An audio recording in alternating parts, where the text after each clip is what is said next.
Bismillahirrahmanirrahim. Assalamu alaikum student. Today I am going to solve exercise 2B question of Oxford Mathematics book 1 8th edition. Before starting the question, I request you please subscribe my channel and press the bell icon button. Question number 10. Joyce has 10 liter of lemonade and 12 glasses. She keeps 2/5 of the lemonade and pours the remaining into glasses. If she pours exactly 3/10 liter of lemonade into each glass, how many more glasses does she need? देखिए यहाँ पर जैसे हमने पिछले तमाम question में किया है, इसको सॉल्व करने से पहले जो हमारे पास इंफॉर्मेशन दी हुई है उसको हम यहाँ पर लिख लेते हैं। तो इंफॉर्मेशन है अमाउंट ऑफ लेमोनेड 10 लीटर, वो मैंने यहाँ लिख ली है। फिर amount of keeping lemonade, this is keeping lemonade कितनी दी हुई है, 2/5 ऑफ द लेमोनेड। अब देखिए 2/5 हमारे पास क्या अमाउंट बनती है, 2/5 मल्टीप्लाई ऑफ मीन मल्टीप्लाई होता है, और लेमोनेड कितना है 10 लीटर, तो यहाँ 10 लीटर हम लिख देंगे और ये वैल्यू आ जाएगी 5 टाइम 2 कितना होता है 10, तो 2 2 जार 4 4 लीटर। तो आपने अब जो रिमेनिंग हमारे पास लेमोनेड की वैल्यू बन जाएगी वो हमने लिखनी है। तो रिमेनिंग वैल्यू आप नोट करें कि टोटल हमारे पास कितने लीटर दी हुई थी, 10 लीटर। 10 लीटर में से 4 लीटर हमने माइनस कर दी तो हमारे पास कितनी रह गई, 6 लीटर। अब नेक्स्ट वो कह रहा है कि and pores the remaining into glasses. अब जो रिमेनिंग है वो ग्लासेस में पुट करना है, और वो कितनी है, हर ग्लास में कितना पुट करना है, 3/10 litre of lemonade into each glass. तो इसका मतलब ये है कि 3/10 वन ग्लास में कितना हमने pour करना है, 3/10 लीटर। तो हमारे पास कितने ग्लासेस हैं, नंबर ऑफ ग्लासेस, अगर n नंबर ऑफ ग्लासेस हों तो n ग्लासेस के अंदर हमारे पास ये कितना हो जाएगा, 3/10 लीटर मल्टीप्लाई n।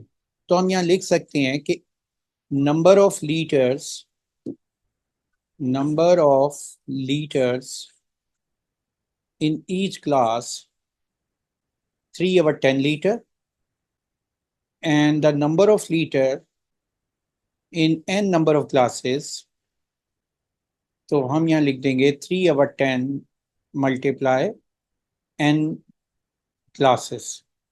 अब आप नोट करो कि ये जो वैल्यू है, ये जो रिमेनिंग हमारे पास लेमोनेड रह गया था इसके इक्वल होगी, क्योंकि नंबर ऑफ लीटर जो हमने n ग्लासेस में पोर करना है वो रिमेनिंग वैल्यू थी, तो ये 6 लीटर के इक्वल आ जाएगी।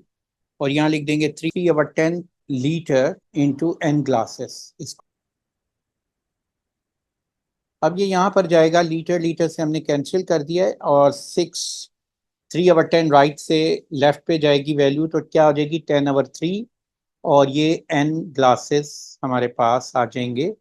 और इसको सिंप्लीफाई कर लेंगे तो ये 20 नंबर ऑफ ग्लासेस हमारे पास आ गए हैं, 20 ग्लासेस, टोटल ग्लासेस 20 आ गए हैं। तो हमारे पास पहले कितने थे ऑलरेडी, वो थे 12, तो 20 माइनस 12 अगर हम करेंगे तो मोर ग्लासेस जो कि हमने फाइंड करने थे उसकी वैल्यू आ जाएगी। ये देखा ना, मोर ग्लासेस, तो 20 माइनस 12, तो ये 8 हमारा आंसर आ जाएगा।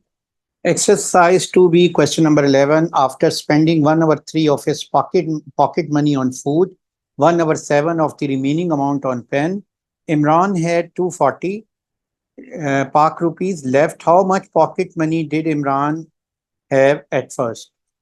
अब इस क्वेश्चन को सॉल्व करने के लिए जो इंफॉर्मेशन हमारे पास दी हुई है वो हम लिख लेंगे, और इमरान की जो पॉकेट मनी है उसको हम सपोज कर लेंगे 1 यूनिट के इक्वल। तो यहाँ पर मैंने इमरान की पॉकेट मनी 1 कंसिडर कर ली है, और इस 1 के अगेंस्ट जो फ्रैक्शन ऑफ अमाउंट फूड को जा रही है वो क्या है, 1/3 ऑफ पॉकेट मनी। तो ये आ गई 1/3 ऑफ पॉकेट मनी, और इसको जब मैं सिंप्लीफाई करूंगा तो ये वैल्यू आ जाएगी 1/3 ऑफ का मीनिंग मल्टीप्लाई होता है, पॉकेट मनी 1 है तो 1/3 इंटू 1, तो ये 1/3 फ्रैक्शन ऑफ अमाउंट आ गई है।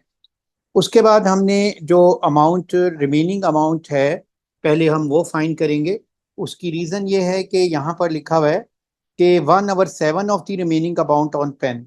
तो पेन पे जो अमाउंट फ्रैक्शन ऑफ अमाउंट बनेगी वो है 1/7 ऑफ रिमेनिंग। तो रिमेनिंग वैल्यू कैसे हम फाइंड करेंगे, 1 में से ये जो 1/3 फूड पे यूज हुई है उसको माइनस कर देंगे। तो ये 1/3, 1 - 1/3, और इसको हम सिंप्लीफाई कर लेते हैं। फ्रैक्शन में हमने लिख लिया है, इसका डिनोमिनेटर सेम किया मैंने, 3 से डिनोमिनेटर को फर्स्ट फ्रैक्शन के मल्टीप्लाई करेंगे और न्यूमिनेटर को भी, ताकि इक्विवेलेंट रहे, और ये डिनोमिनेटर सेम हो गया है। तो ये डिनोमिनेटर एज इट इज लिख लिया है। तो 3 - 1 कितना आ जाएगा, 2/3। तो ये अमाउंट हमारे पास है। और fraction of amount for pen है 1/7 ऑफ रिमेनिंग। तो यहाँ लिख देंगे 1/7 ऑफ मीन मल्टीप्लाई इंटू 2/3। तो ये अमाउंट कितनी आ गई है, 2 × 1, तो ये हो गई है 2, एंड 7 × 3 21, 2/21।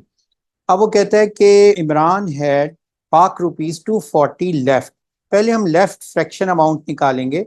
ये हमारे पास लेफ्ट फ्रैक्शन ऑफ अमाउंट हम किस तरह फाइंड करेंगे, ये 2/3 है, और ये ऑलरेडी हमारे पास वो वैल्यू थी जो पॉकेट मनी के स्पेंड करने से आई थी।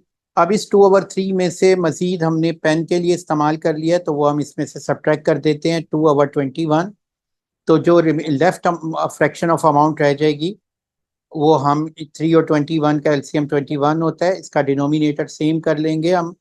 अगर मैं इसको 7 से मल्टीप्लाई कर दूं डिनोमिनेटर को फर्स्ट फ्रैक्शन के, और न्यूमिनेटर को भी 7 से करूंगा ताकि फ्रैक्शन इक्वलेंट रहे, तो ये दोनों डिनोमिनेटर सेम हो गए हैं। तो ये 21 आ जाएगा डिनोमिनेटर, और ये हो गया 7 टाइम 2 इज 14। तो 14 - 2, तो मेरे पास ये लेफ्ट अमाउंट आ गई 12/21। अब ये लेफ्ट फ्रैक्शन ऑफ अमाउंट जो है, अगर 12/21 ऑफ पॉकेट मनी हम लें तो वो किसके इक्वल आती है, वो अमाउंट आ रही है हमारे पास 240 पाक रुपीज। तो यहाँ हम लिख सकते हैं 240। और अब आप इसको सिंप्लीफाई कर लें तो ये वैल्यू आ जाएगी 3 × 4 = 12, 3 × 7 = 21, ये 4/7, और ऑफ मीन मल्टीप्लाई, यहाँ हम लिख देंगे पॉकेट मनी, और ये बन जाएगी इक्वल टू 240। और इसको हम यहाँ पर लिख लेंगे pocket money will be equal to 240, और ये वैल्यू 4/7 इधर जाकर राइट साइड पे रिवर्स हो जाएगा फ्रैक्शन, और ये 4/7 से मल्टीप्लाई होके 7/4 हो जाएगा।